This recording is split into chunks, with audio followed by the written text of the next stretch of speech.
Seigneur Dieu des armées, aujourd'hui nous sommes dans le 34e émission de la thérapie spirituelle qui exprime une sagesse incommensurable, Père éternel, Dieu de gloire, qui nous révèle des secrets impénétrables à la raison humaine. Tu es tellement merveilleux, Seigneur. Tes paroles sont d'une révélation profonde, d'une sagesse, d'une beauté incommensurable, d'une sagesse profonde, ainsi de révélation impénétrable à l'intelligence des hommes. Seigneur Dieu de grâce, la thérapie nous prouve à suffisance que l'Esprit de Dieu demeure et la sagesse de Dieu parmi nous. Personne ne pouvait connaître ces merveilleuses paroles. Personne ne pouvait aller connaître la profondeur de ta sagesse. Père éternel Dieu, au travers de la thérapie, tu nous rassures notre position occupée en Christ. Tu nous montres à suffisance que nous sommes un peuple mis à part et que la victoire est de notre côté. Car jamais dans l'histoire de l'humanité, une telle profondeur de vérité assez sacrée a été révélée à une génération. Nous sommes à la dernière heure où tu exposes le plan machiavélique pour montrer à ton peuple la bonne direction. Seigneur, cette mission n'est pas là pour montrer combien grand est les œuvres sataniques, mais pour exposer combien est inutile la sagesse et l'intelligence du diable contre un peuple acquis au prix du sang. L'œuvre de la croix était parfaite. Le sang a coulé pour qu'un peuple puisse marcher dans le chemin tracé de l'éternité.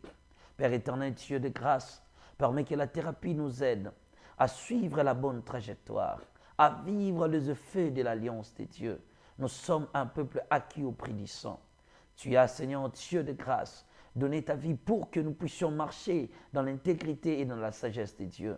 Mais je proclame que notre vie demeure ou plutôt dans la victoire, dans la gloire et dans la domination face aux puissances des ténèbres. Satan et ses adeptes ont déjà échoué. L'ennemi ne pourra absolument rien contre l'Église de Dieu. Le diable ne remportera jamais la victoire dans cette bataille éternelle. Père éternel Dieu, tu es venu pour nous donner un repos éternel que personne ne pourra le ravir. Seigneur Dieu, permets que les vérités qui nous seront enseignées ce matin à la thérapie puissent produire la vie en nous-mêmes, puissent nous donner l'image qui t'appartient, puissent nous permettre de refléter ta personne. Seigneur Dieu de gloire, que chacun d'entre nous porte le vêtement royal pour marcher dans le chemin de Dieu. Seigneur, donne-nous le sandal de la victoire, donne-nous des couronnes en signe de la victoire qui est déjà acquise par l'œuvre accomplie par Jésus-Christ. Satan, ton échec est scellé. Cette mission expose tes œuvres et rend inutiles tes œuvres dans la vie des gens. Seigneur Dieu des armées, à travers de cette émission, laisse que les paroles qui seront exprimées, laisse que les prières qui seront faites, Seigneur Dieu de grâce, annihilent et anéantissent totalement les œuvres maléfiques. Seigneur Dieu de grâce, nous sommes une génération que personne ne pourra nous renverser, que personne ne pourra nous renverser, que personne ne pourra nous faire tomber. Nous sommes des signes de la gloire de Dieu dans ce monde. Nous sommes des références, des prototypes de Dieu créés pour manifester la gloire éternelle. Seigneur Dieu de gloire, nous croyons à ta puissance et à ton autorité. Alors que nous parlerons de ta part, laisse que ta sagesse puisse nous donner une expérience divine au nom de Jésus-Christ. Amen. Voilà, je vous bénis dans le nom précieux de Jésus-Christ. Comme je disais au début, que cette émission nous procure une sagesse et une expérience divine pour que nous puissions remporter la victoire face aux puissances maléfiques. Ce que je retenu dans la thérapie est quelque chose de très important et que la thérapie nous inspire tellement beaucoup, bien-aimés. J'aimerais dire une chose, tout problème que vous ne résolvez pas, vous défie. Retenez cela. Tout problème que vous ne résolvez pas vous défie. Tout ce qui vous fait souffrir, vous maltraite, est un indice que Dieu vous appelle à résoudre.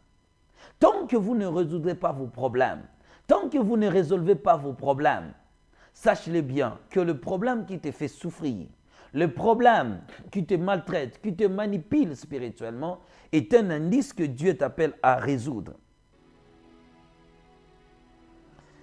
Est-ce que quelqu'un me suit? Aujourd'hui, nous allons parler, on a parlé premièrement des arts, les attaques des sorciers. On a parlé des arts, après les arts, on a parlé des incantations, on a parlé aussi des mauvais sorts, après on a parlé des incantations, on a parlé attaqué par la destruction. On a tellement parlé de points très importants. Et nous continuerons aussi dans cette logique. Mais aujourd'hui, je veux parler de l'attaque de la sorcellerie, l'attaque par incarnation. La fois passée, on a parlé des attaques par incantation, mais cette fois-ci, nous parlons des attaques par incarnation. Les attaques de la sorcellerie ou bien l'attaque d'un sorcier par incarnation.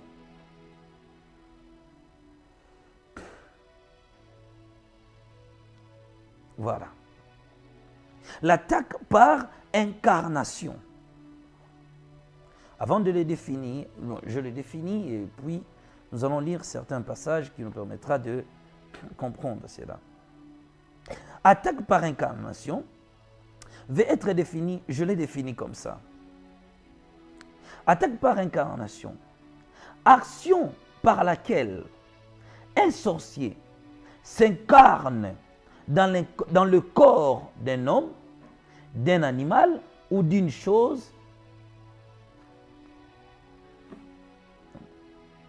Voilà.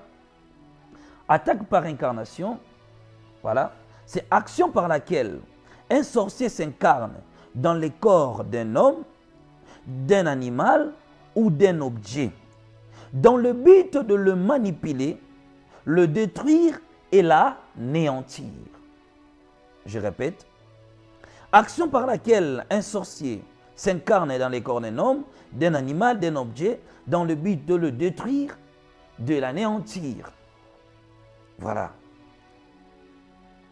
Maintenant, lorsque les sorciers s'incarnent, l'homme ou l'animal ou le bien que le sorcier s'est incarné apparaît comme la représentation, la manifestation concrète d'une réalité abstraite.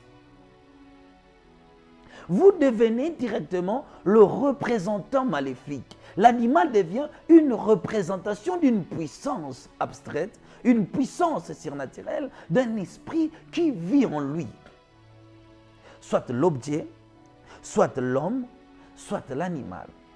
Donc la représentation là fait que l'homme commence à représenter le pouvoir maléfique. Ici, ce n'est pas la sorcellerie inconsciente. Souvenez-vous, au départ, j'ai dit ceci. Il existe la sorcellerie inconsciente et la sorcellerie consciente.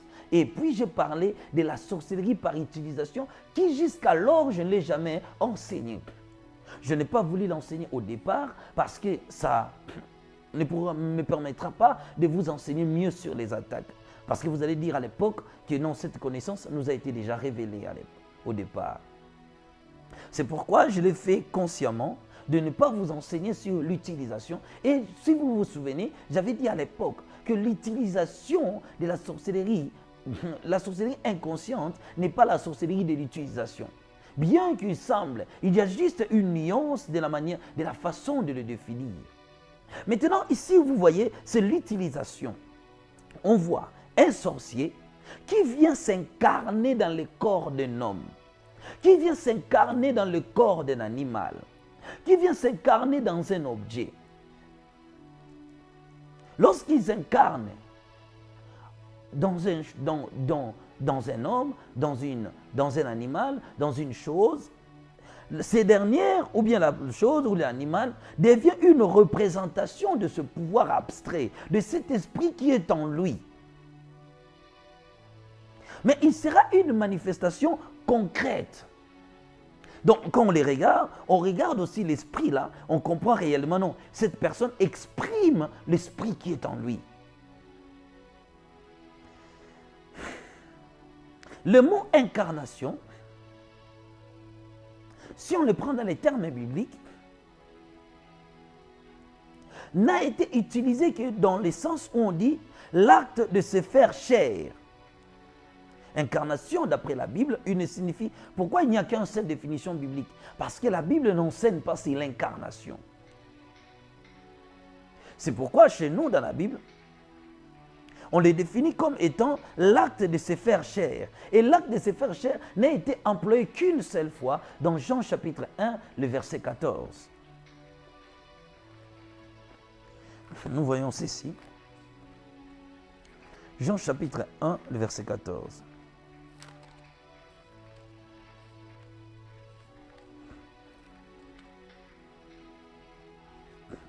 Jean 1, verset 14. Et la parole a été faite chair. Elle a habité parmi nous, plein de grâce et de vérité. Et nous avons contemplé sa gloire, une gloire comme la gloire du Fils unique venu du Père. Donc quand on parlait de l'incarnation, dans la Bible, on ne parlait que de Jésus-Christ. Donc l'acte de se faire chair.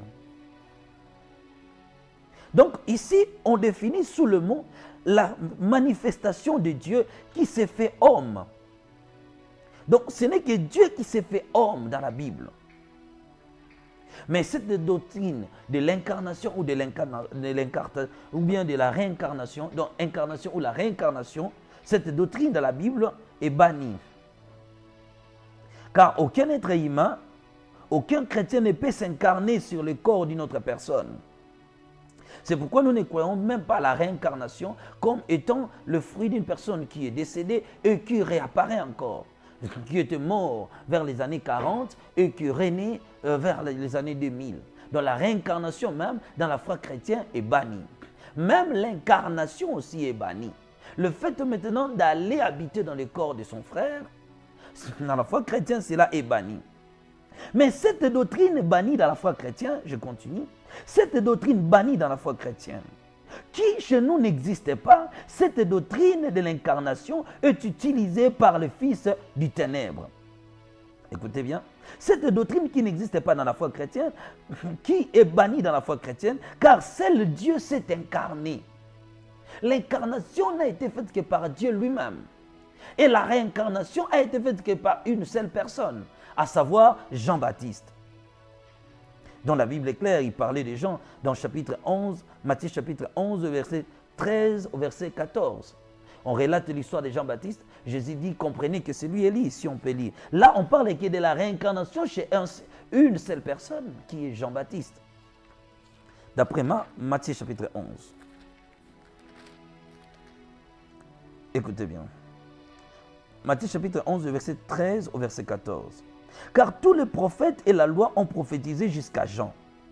Et si vous voulez le comprendre, c'est lui qui est Élie qui devait venir.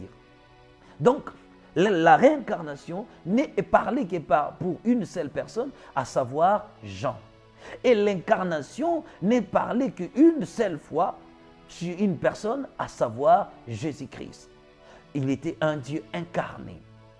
Et la réincarnation utilisée que par Jean. Et après eux, il n'y a plus de doctrine. La foi chrétienne n'enseigne pas la réincarnation et n'enseigne pas aussi l'incarnation. Les sorciers peuvent s'incarner, les magiciens peuvent s'incarner. Donc, tout celui qui pratique l'occultisme a le pouvoir de s'incarner. Sauf les chrétiens. Nous sommes exemptés de ces pratiques.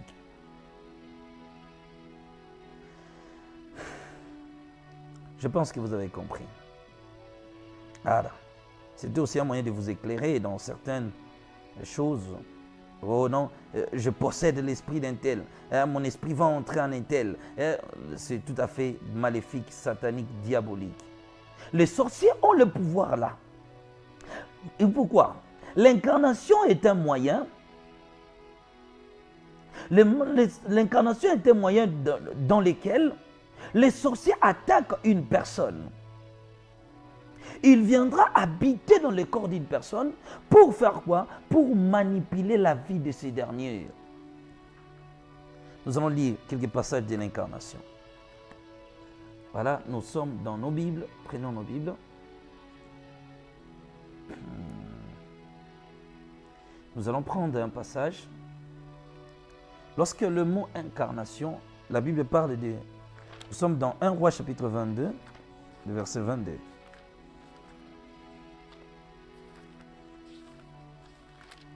1 Roi chapitre 22, le verset 22.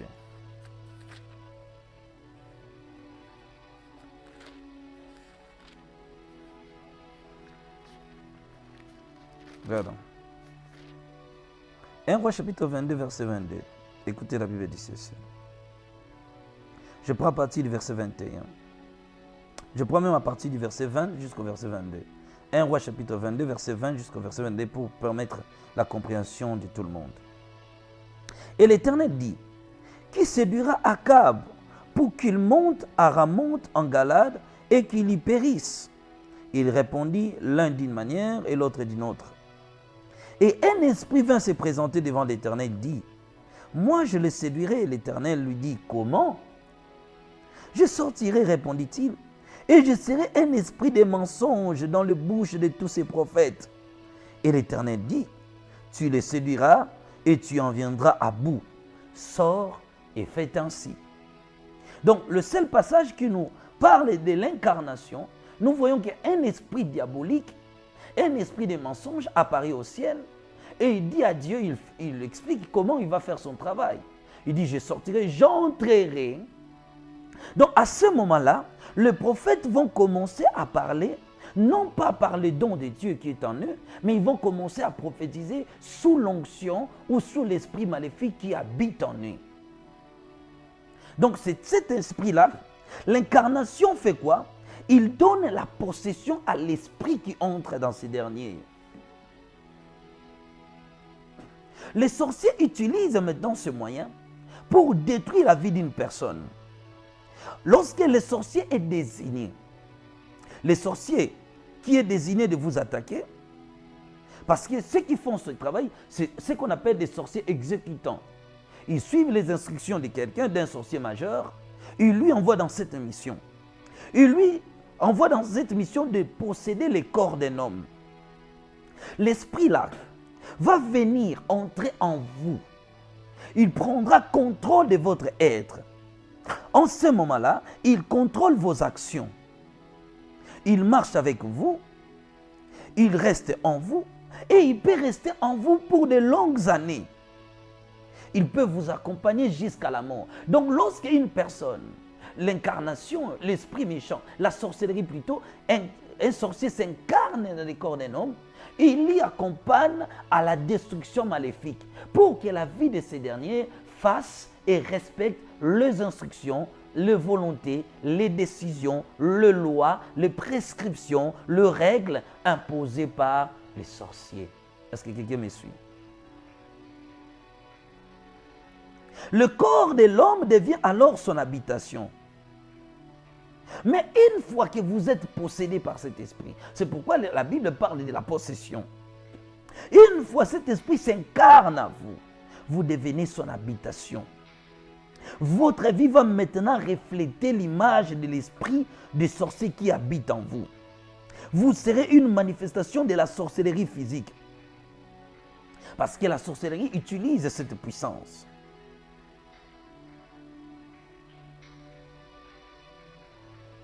Quand il vient s'incarner à vous, en vous, il contrôle la réalité de votre vie. Est-ce que quelqu'un me suit?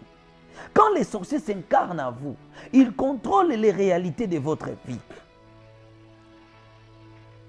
Prenons l'exemple de Bouc Azazel. La Bible dit ceci. Nous prenons Lévitique chapitre 16. Je prends à partir du verset 18 pour descendre un peu. Je prends seulement le verset 26. Non, je prends maintenant même à partir du verset. Je veux vraiment que vous compreniez les textes. Je le lis, c'est long, mais je dois le lire. Lévitique 16, verset 18, et je descends. En sortant, il ira vers l'autel qui est devant l'Éternel. Il fera l'expiation pour l'autel. Il prendra du sang des taureaux et du bouc. Il en mettra sur les cornes de l'autel et tout autour. Il fera avec son doigt cette fois l'aspersion du sang sur l'autel. Il les purifiera et les sanctifiera à cause des impuretés des enfants d'Israël. Lorsqu'il aura achevé de faire l'expiation pour le sanctuaire, pour la tente d'assignation et pour l'autel, il fera approcher le bouc vivant. Aaron posera ses deux mains sur la tête du bouc vivant. Il confessera sur lui toutes les iniquités des enfants d'Israël et toutes les transgressions par lesquelles ils ont péché. Il les mettra sur la tête du bouc, puis il le chassera dans les déserts à l'aide d'un homme qui aura cette charge. Le bouc emportera sur lui toute leur iniquité dans une terre désolée. Il sera chassé dans les déserts.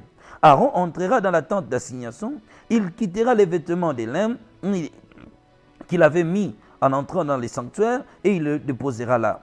Il lavera son corps avec de l'eau dans un lieu saint, il reprendra ses vêtements, puis il offrira son holocauste et l'holocauste du peuple et fera l'expiation pour lui et pour le peuple. Il fera brûler sur l'autel la graisse de la bouc, la graisse de la victime expiatoire. Celui qui aura chassé le bouc pour Azazel lavera ses vêtements et lavera son corps dans l'eau. Après cela, il rentrera dans les camps. On se limite par le verset 26. Voilà, maintenant la Bible révèle un secret.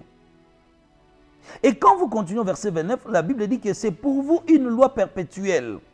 Donc Dieu continue à expliquer. Regarde, la Bible parle de deux boucs. L'un des boucs est livré à l'autel pour l'Éternel. Et l'autre bouc est livré pour Azazel.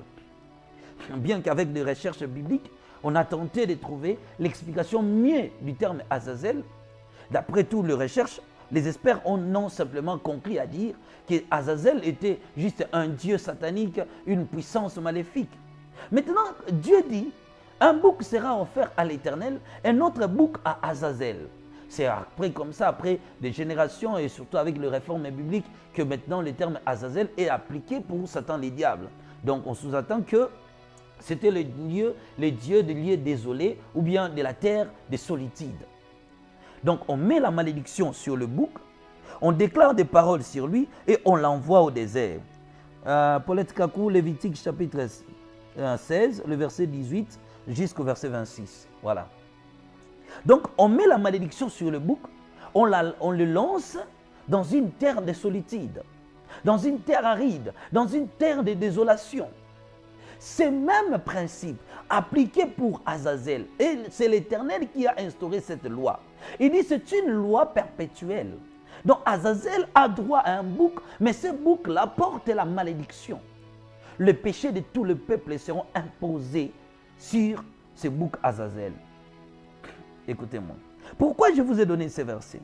C'est pour essayer de vous expliquer comment se passe l'incarnation d'un sorcier dans le corps d'une personne. Est-ce que quelqu'un me suit?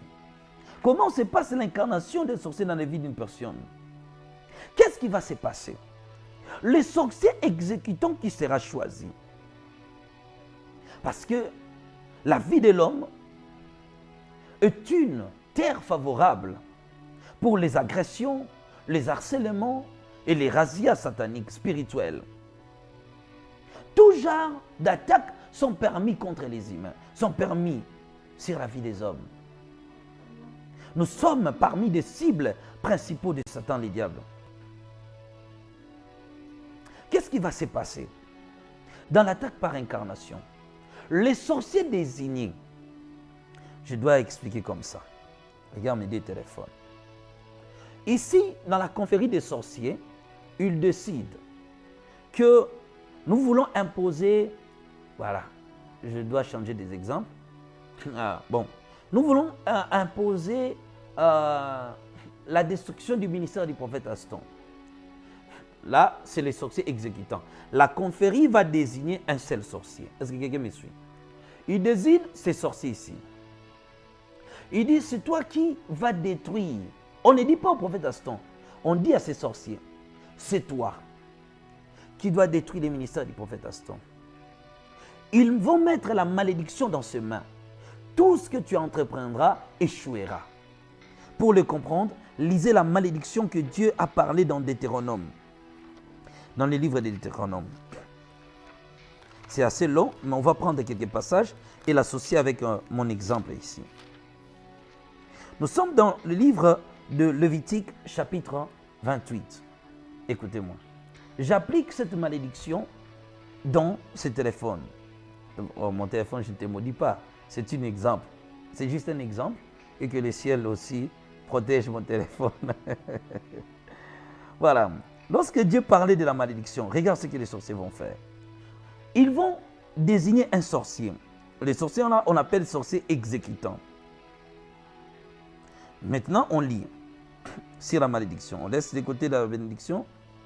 On prend le verset 15. On dit, comme toi tu pars dans une mission de détruire l'église du prophète Aston et sa fermeture. Écoutez, il commence à maudire ces sorciers. Deutéronome chapitre 28 et le verset 16. Je lis. Tu seras maudit dans la ville et tu seras maudit dans les champs. Il maudit quoi? Il maudit qui? Il maudit les sorciers exécutants. Ta corbeille et ta huche seront maudites. Les fruits de tes entrailles, les fruits de ton sol, les portées de ton gros et de ton menu bétail, toutes ces choses seront maudites. Tu seras maudit à ton arrivée et tu seras maudit à ton départ. Nous laissons le nom de l'Éternel. Nous remplaçons par des sorciers. Satan enverra contre toi la malédiction, les troubles, la menace au milieu de toutes tes entreprises, que tu feras jusqu'à ce que tu sois détruit, jusqu'à ce que tu périsses promptement à cause de la méchanceté que nous, sorciers, nous imposons dans ta vie. Satan attachera à toi la peste jusqu'à ce qu'elle te consume dans le pays dont tu vas prendre possession. Satan te frappera des consumptions, des fièvres, d'inflammations, des chaleurs brûlantes, des dessèchements, des jaunisses et des gangrènes qui te poursuivront jusqu'à ce que tu périsses.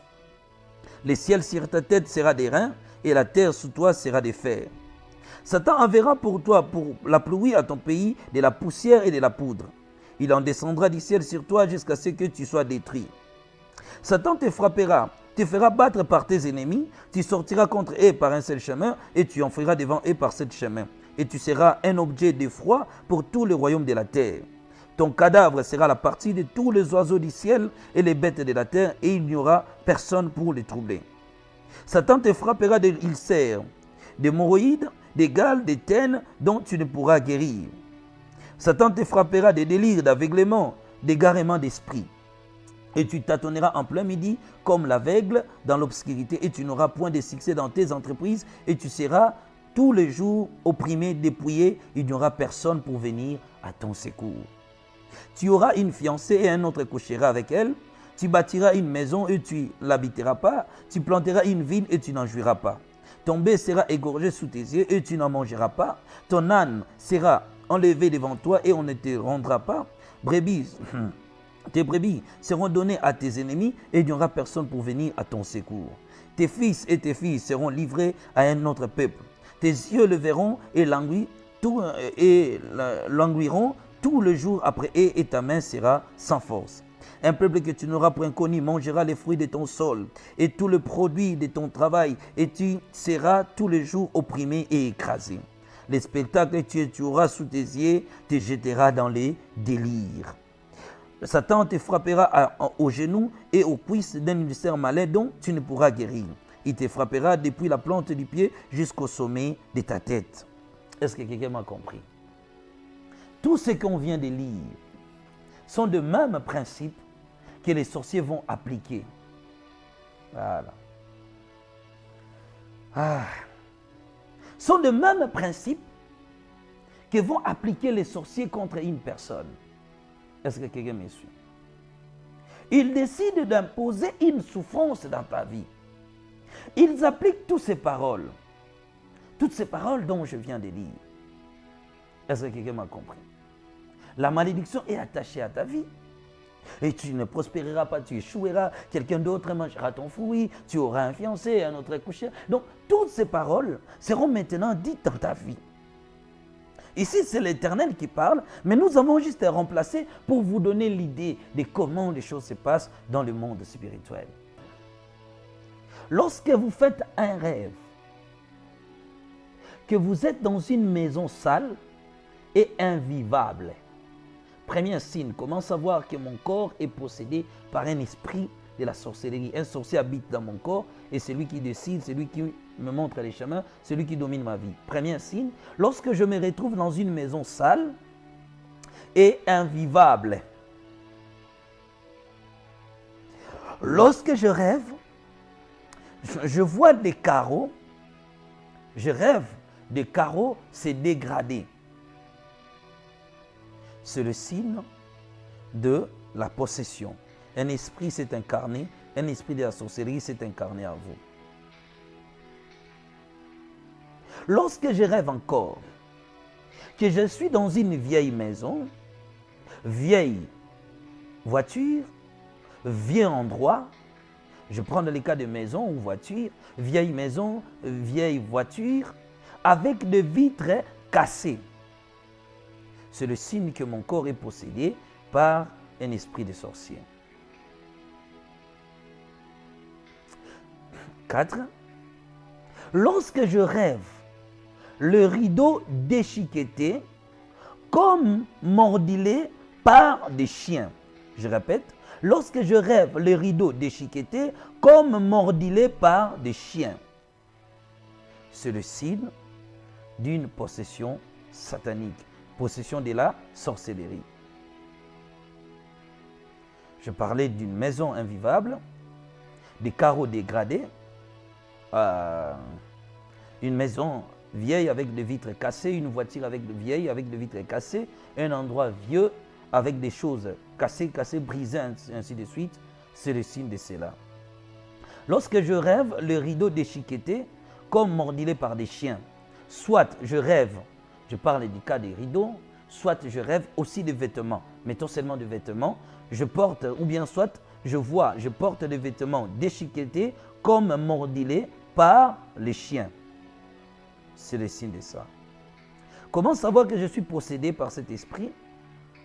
Lorsque je rêve que je suis poursuivi par des chiens,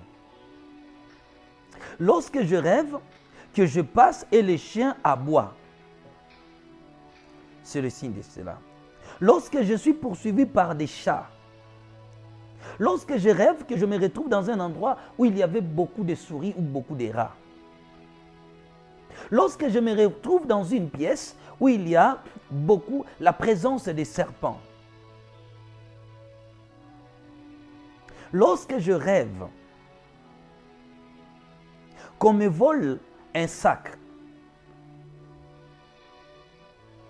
ou bien on me vole un article que je possédais, c'est le signe de la possession de cet esprit. Je parlais de rideaux déchiquetés comme mordilés par les chiens ou vêtements mordilés comme mordilés par les chiens, ainsi de suite. Je parle aussi, je me retrouve dans un endroit où il y a beaucoup la présence des serpents. Ou bien je rêve, lorsque je dors et j'attends une voix qui m'appelle et que je me réveille, c'est personne, je ne vois personne. Ou bien je rêve que j'attendais, ou bien quand je me réveille de mon sommeil, c'est comme si dans le rêve, j'attendais des échos.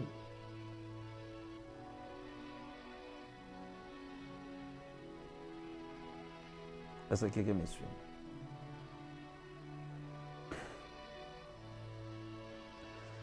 Ah, Dieu est bon. Lorsque je rêve que je suis au milieu des crocodiles,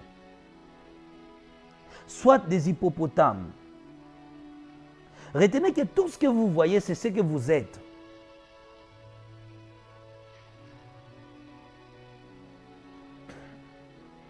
Je rêve des hippopotames. Lorsque je rêve que j'étais en train de caresser un chien, ou j'étais au milieu des lions, c'est le signe de cela. Lorsque je fais un rêve, je suis au milieu des arbres, dont les étapes tombaient, sans l'intervention d'une main quelconque. Ou bien je suis au milieu des arbres, mais l'arbre produisait maintenant l'ombre noire. C'est le signe de cela. Lorsque je rêve, voilà les signes. Voilà. Lorsque je fais un rêve, que je fais des calculs, soit la mathématique, quelque chose du genre. Lorsque je me retrouve, j'ai déjà fini l'université, je finis l'école, mais je retrouve que je suis encore à l'école et je m'habille comme on s'habillait. Je porte l'uniforme comme on a porté à l'école. c'est le signe de cela. Lorsque je rêve que je signe des documents,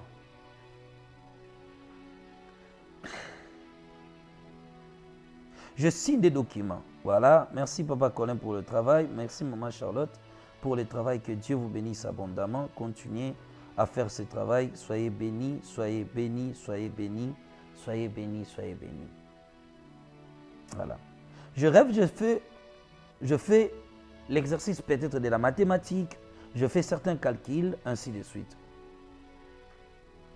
Lorsque je fais un rêve, c'est comme si j'avais de l'argent, mais l'argent a été mangé par des souris, ou l'argent troué. C'est le signe de cela.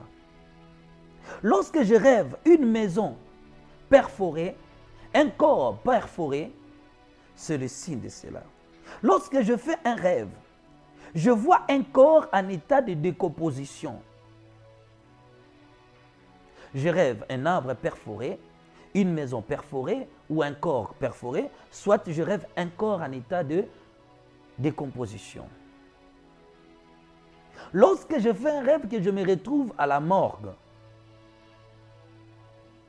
c'est le signe de cela.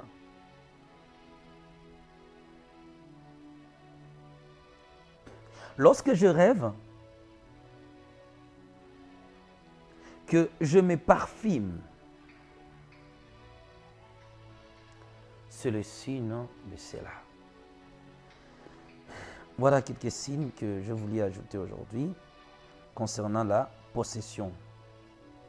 Je me retrouve au milieu des serpents, où je voyais un serpent, un grand boa, ainsi de suite, c'est le signe de cela. Donc tout ce que je viens de citer montre qu'un esprit satanique, un esprit des sorciers s'est incarné en vous.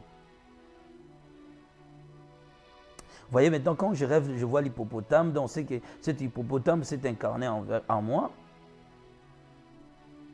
Il va vous pousser à faire des choses qui ira à la contre de ce que le ciel a prévu pour vous. Voilà. C'est le signe de toutes ces choses. Voilà.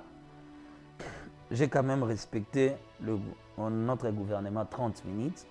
Je crois avoir parlé pendant 30 minutes. Soyez bénis, je vous aime beaucoup. Je vous aime beaucoup. Je dois m'arrêter. Voilà. Maintenant, on donnera des solutions entre le sacrifice, l'attaque par les sacrifices et l'attaque par l'incarnation. On donnera le même principe et ça va beaucoup nous aider. Voilà ce qu'il faut faire maintenant pour trouver la solution. Comment se libérer de ces choses? Première solution, c'est vivre dans la vie de la sanctification. Deuxième chose, prier à tout temps. Voilà. Engager une offensive sans s'arrêter contre les forces de la sorcellerie. Vous devez chercher votre propre délivrance.